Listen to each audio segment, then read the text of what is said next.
High Court ruling has ignited strong reactions after awarding 38.6 million shillings in compensation to 28 victims of police brutality during Kisumu protests. Now, while families welcome the recognition of their suffering, questions loom over whether financial awards alone deliver justice and if the proposed 2 billion shillings reparations fund will be enough to cover the scale of violations.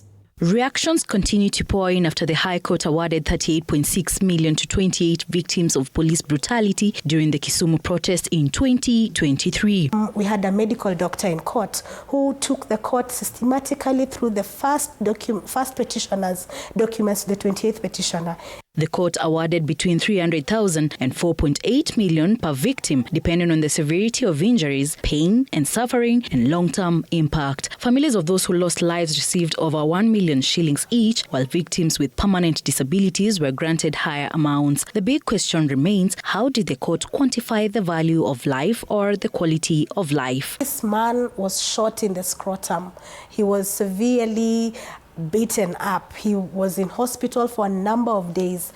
It was a struggle even for him to get medical attention. And the court puts all this together and says that for him, and because of the degree of injury, he's going to have to rely on therapy for the next 30 years. The ruling has been welcomed by victims and their families, who say it offers recognition of their suffering. But many insist justice must go beyond money. Kisikia vibaya na huyo polisi tena, nilikuwa nataka tu huyo polisi nimuone tu na macho. Shida ni hata tupewe hiyo pesa, but tutabaki walemavu.